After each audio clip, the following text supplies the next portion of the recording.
राधा स्वामी नाम सुमर मन मेरा, जन्म सुफल हो जागेरा। राधा स्वामी नाम सुमर मन मेरा, जन्म सुफल हो जागेरा। राधा स्वामी, राधा स्वामी दयाल की दया, राधा स्वामी सहाय, राधा स्वामी। सत्संगियों, बुजुर्गों, माताओं, बहनों, भाइयों, जितने भी आप सत्संग लाभ के लिए उपस्थित हुए हो, शांति से एकाग्रचित होकर सत्संग का लाभ उठाएं।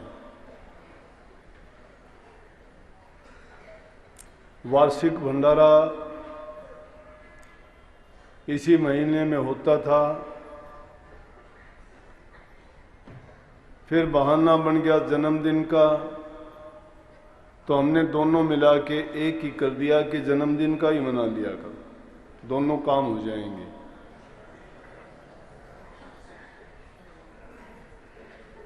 खुशी की बात है, जब भी सत्संग होता है, सत्संगियों के लिए सबसे बड़ा त्योहार वही होता है। जन्मदिन का या कोई भी और दूसरा नाम अगर लिया जाए, ये तो बहानेबाजी होते हैं, लेकिन हमें जो सत्संग के वचन सुनने को मिलते हैं वो हमारे जीवन को बदल देते हैं। 7 जुलाई 77 का जिक्र ये मेरे से संबंधित बात है कि जब समय आता है,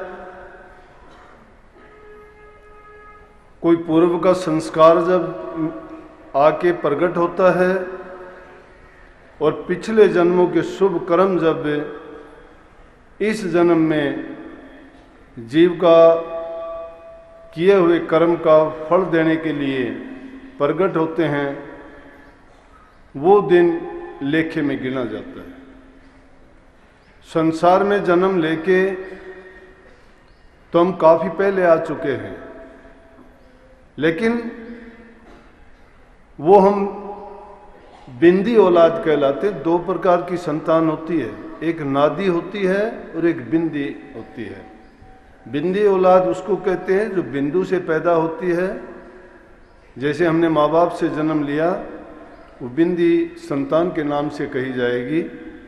लेकिन जब गुरु से दीक्षा हमने ली तो वो उस दिन से हमें नाद का, शब्द का, ये प्रभु की भक्ति का, जो इस जीव के कल्याण की कार्रवाई का नुक्ता जिस दिन मिला है, उसको नादी संतान कहते हैं। तो उससे पहले का जीवन कुछ और था, सभी का कुछ और होता है। मैंने 3 बातें बताई थी कि जीव के पूर्व के संस्कार, ये भाग और कुछ नहीं होता, इंसान का प्रारब्ध कर्म होता है। जो इंसान जैसे कर्म करता है वो अपना वैसा ही प्रारब्ध बनाता है। जीव इस माया के देश का मुसाफिर है, ये बार बार जन्मता है, बार बार मरता है। अभी थोड़ी देर पहले जब बैठे थे तो कोई बात चली तो कहने लगे कि ये जन्मदिन आपका 68वां होगा। मैं बोला हम तो रोजाना मरते हैं, रोजाना जीते हैं। आप लोग भी रोजाना मरते जीते हो, रोजाना जन्म होता है। शरीर का मरना होगा वो अलग चीज है, ये 5 तत्व से बनी है काया, ये तो 5 तत्व में विलीन हो जाती है जब रूह यहां से निकल के चली जाती है। लेकिन संत मत के जो भेदी होते हैं, जिनको दीक्षा मिली होती है और जो करनी करना समझ जाते हैं, वो अपनी रूह को रोजाना ही इस 5 तत्व से निकाल के और ऊंचे दर्जों में, रूहानी मंडलों में निवास करते हैं। जब रूहानी मंडलों में वो चले जाते हैं तो उनकी मृत्यु हो जाती है, लेकिन मुड़ के फिर शरीर में आते हैं तो फिर दुनिया में आ जाए, फिर जन्म हो जाता है।